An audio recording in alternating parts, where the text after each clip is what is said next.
Hi everyone, आप लोगों ने मुझसे रिक्वेस्ट करा था कि ये जो शून्य आईएएस मेंस की जीएस बुक्स है इनका रिव्यू करने के लिए। तो अभी मैं डिटेल वीडियो लाऊंगी हर एक बुक के लिए। फ़िलहाल अभी ये वाली जीएस 3 के लिए है। तो जीएस 3 के अंदर जो सेक्शंस कवर्ड है वो आप देख सकते हो। सेक्शन ABCD 4 सेक्शन है। इकोनॉमिक डेवलपमेंट है, एनवायरनमेंट है, इंटरनल सिक्योरिटी और last section science and tech का है। तो इस बुक के अंदर अच्छे से सारे टॉपिक्स कवर किए गए हैं और वास्ट कवरेज है टॉपिक्स का। वास्ट कवरेज है सारे टॉपिक्स का। जैसे कि पहले प्राइमरी सेक्टर के बारे में बात करिए, जैसे कि एग्रीकल्चर दिया है। एग्रीकल्चर के सारे अच्छे से सारे जो भी थीम्स हैं उनको कवर किया गया है। फूड है, नेशनल अकाउंटिंग एंड एस्टिमेशन है, government budgeting and fiscal policy. अगर सारा एक एक टॉपिक तो नहीं दिखा सकती, बट अगर जैसे मान लो इन्फ्लेशन की अगर हम बात करें तो let me show you. Page number 125 पर इन्फ्लेशन टॉपिक कवर है। तो यहाँ पर जैसे इन्फ्लेशन में डेफिनेशन दिया है इन्फ्लेशन का। इन्फ्लेशन से रिगार्डिंग जो भी डेटा, नेसेसरी डेटा है वो सब यहाँ पर दिया है। अब मेरे पास 24 की बुक है, 25 में सब ये शायद अपडेटेड होगा। और उसकी अगर और भी कुछ अपडेट्स आते हैं तो वो कोई दिक्कत नहीं है, क्योंकि आपका जो पोर्टल होगा उस पर वो एड ऑन्स आता रहता है। बुक से रिलेटेड जो भी डेटा अपडेट होगा उसके लिए एड ऑन्स मिल जाते हैं आपको आपके पोर्टल पे जब आप सब्सक्रिप्शन लोगे इस बुक का। कॉजेज़ ऑफ इन्फ्लेशन दिया है।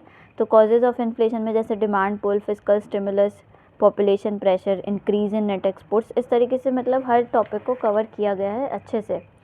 डिमांड पुल और कॉस्ट पुल इन्फ्लेशन को में मतलब दो सब हेडिंग्स के अंदर जो अलग टॉपिक्स हैं या अलग कॉजेज़ हैं उनको अच्छे से कवर किया है। इम्पैक्ट ऑफ इन्फ्लेशन दिया है, रेमेडीज़ टू इन्फ्लेशन दिया है, और फिर गवर्नमेंट ने क्या क्या मेजर्स लिए हैं टू टैकल इन्फ्लेशन वो सब भी इसमें डिटेल से कवर किया गया है। फिर प्रोज एंड कॉन्स क्या है of targeting inflation in India वो भी बताया है।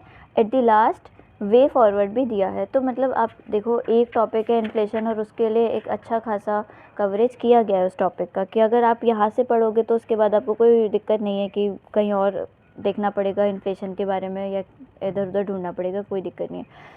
बस एक बेसिक रिक्वायरमेंट है बिफ़ोर परचेजिंग या बिफ़ोर रीडिंग दिस बुक, वो ये है कि आपके बेसिक कॉन्सेप्ट्स क्लियर हो, क्योंकि इसमें कॉन्सेप्ट नहीं समझाए गए हैं, टू द पॉइंट सारी बातें करी गई हैं।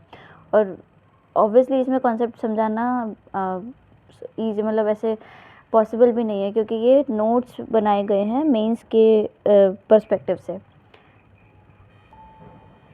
ये काफ़ी लेंथी कवरेज किया है सिर्फ ए सेक्शन का, जो कि इकोनॉमिक्स के लिए है। अब सेक्शन बी है, यहाँ पर काफ़ी लेंथी बुक है ये। इसमें एनवायरनमेंट के रिगार्डिंग जितने भी टॉपिक्स हैं वो सब दिए, जैसे कि बायोडाइवर्सिटी दिया है, क्लाइमेट चेंज है, एनर्जी कंजर्वेशन है, environmental degradation, pollution, waste management. तो इससे रिलेटेड जो भी करंट के टॉपिक्स होंगे, करंट में जो भी चीज़ें चल रही होंगी वो सब कवर किया गया है। एक अगर जैसे देख लो बायोडाइवर्सिटी हॉटस्पॉट्स की बात करी है तो उसके लिए क्या रिक्वायरमेंट्स है, फिर उससे रिलेटेड भी जो डेटा है कि आपको डेटा के लिए इधर उधर भागना नहीं पड़ेगा, इधर उधर कोई साइट मतलब 36 साइट नहीं सर्च करनी पड़ेंगी, यहाँ पर सब कुछ आपको दिया है। बस आपका काम इतना रहेगा कि अगर हाँ शायद कुछ भी अपडेट है तो आप यहाँ पर ही उसको ऐड ऑन कर लेना।